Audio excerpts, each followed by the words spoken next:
Okay, I hope you all enjoyed a terrific week. We got some Rutgers news to report on. Some pretty major news. The first one, not good news. Sam Brown out for the season from an injury he sustained against Wisconsin in the fourth quarter. I really feel bad for Sam. This is a guy really wanted to root for. Just has some really bad injury luck. We thought he might have turned the corner a little bit. You know, as a four-star guy, 6'1", 25 pounds out of LaSalle in Philadelphia. We thought he was going to be the next productive running back for us. In his freshman year, he had, what do you have, like 101 yards against Indiana. Gets hurt that game, misses the rest of the year. Comes back last year, you can see he wasn't quite the same. He didn't have quite the explosiveness and wasn't getting the yards per carry. He was a little tentative, but then against Miami in the Pinstripe Bowl, has a solid game, 10 carries, 38 yards. You thought that was going to be a springboard for this year and hope that he would be able to come back and have that 1-2 punch with Kyle. Got dinged up in camp, and even though he, before the season, he said this is the best he's felt. He fully believed he was felt 100%. Now, coach said, he's dinged up in camp. He's really not 100%. Nonetheless, for him to get injured again and be out, it's just heartbreaking. I felt, and I've said this virtually every week, that Sam should have been getting more carries earlier on in games. I think it was the Washington game was the only game where he was getting some carries and providing some rhythm for the offense. You know, a carry here, a carry there, getting some late carries in the game. That wasn't, in my view, the proper way to use him. He should have been more a part of the offense. Coach did say a couple weeks back, running backs coach Demir Shore kind of knew what the running backs were capable of and how they should be rotated, but, I'm not really sure about that. Nonetheless, Sam out for the year. And so what does that mean for the running back room now? Jay Benjamin, I always kind of like to have in there as a change of pace guy, 5'8", 210-pound guy who gives you that kind of breakaway speed. 45 carries, 172 yards for his career, 3.8 average. You can see that he kind of has that explosiveness. If you could get him in space, he could provide some energy on offense. Most likely, it'll be Antoine Raymond who will step in. He's had 27 carries, 137 yards, 2 touchdowns. It's about 5 yards per carry. He will likely be the main guy, but I would like to see Jay Sean worked in there a little bit. And Gabe Winovich could be kind of a good replacement for Sam. Similar size, he's 6'1", 220. He can run with power and speed and catch the ball out of the backfield. Sam, we tried to use him in the pass game, and he did have that big touchdown against Washington to help put us ahead and put the game away.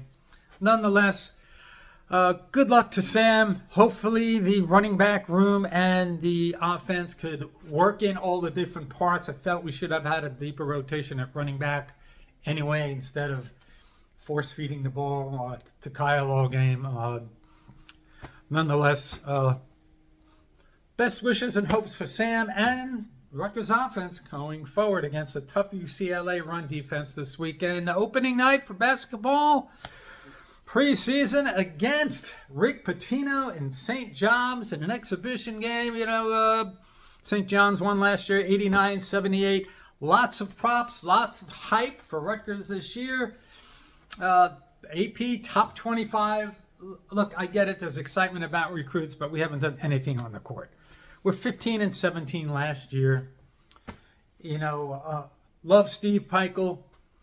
Good face of the program. Good guy. Goes about his business the right way, but you know, much like football hasn't taken the next step, basketball hasn't either. We made the tournament without a playing game once in 7 years. A defensive stalwart that struggles epically with shooting. We had among the worst shooting efficiency last year, efficiency rate at 43%. Foul shooting is always really bad. So there's excitement to inject some offense with Dylan Harper and Ace Bailey, both top 5 recruits. Will it help? I'm not convinced Steve Peichel can adapt and incorporate an offensive game into his repertoire. Last year, we were supposed to have that more run and gun offense, like the Indiana Pacers. We were going to get down the court, get the ball up quickly. Didn't work out well. We're actually worse than the previous years. I almost feel that Steve's more comfortable with under-recruited guys with grit and determination that he can develop into really good players. This year, no Gavin Griffiths, Mawat Mag, Andra Hyatt, all gone.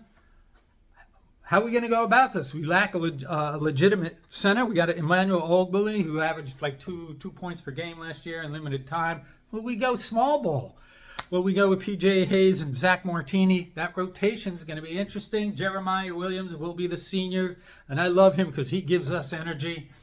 Averaged 12.2 points per game last year. Tyson Acuff, if he's ready to go, will probably be first off the bench. Jordan Durtak. What kind of playing time is he going to get? So how all these pieces come together, honestly, is going to be a challenge. Yes, the hype and the marketing and the recruiting and the spotlight shined on us is all good. But in the end, you don't win the season in preseason. You got to execute on the court. And how we work out the center position is going to be big. Will Lathan Somerville grow into the position literally and figuratively? A lot of people have high hopes for him, so we'll see how he develops. If he develops and develops quickly, this could be the answer. Zach Martini and B.J. Hayes bring some offensive efficiency in the three-point game that we haven't had in a couple years since.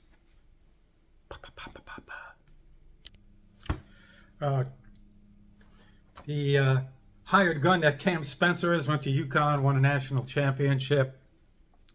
So those guys in their roles are going to be really important. Nonetheless, the Rack, I still call it the Rack, Jersey Mike's probably going to be a sold-out game tonight because it'll be the only opportunity that people get to see our new lineup. So good luck to Rutgers against Seton Hall, and please go out there and beat Rick Pitino. That's a guy you want to beat, even if it's an exhibition. Last but not least, we got to start talking more about wrestling. Coach Goodell, the other day was talking about how it's time to take the next step, and that's a metaphor for all of Rutgers' major sports. Whether it's basketball or football, they have to take the next step. Our programs typically ranked, 14 and 15. Boy, if Rutgers football and basketball ever were always a top 14, 15 team, we'd be building statues to Greg Schiano and Steve Peichel.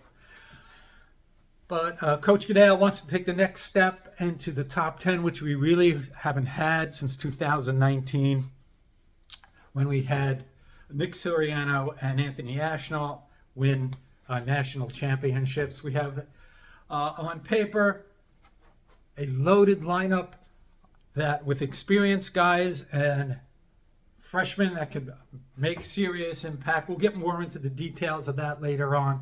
But Rutgers Wrestling, the most underappreciated, good athletic program at Rutgers. Let's go Rutgers, everybody. Enjoy the game tonight, and we will see you before Saturday's game against UCLA.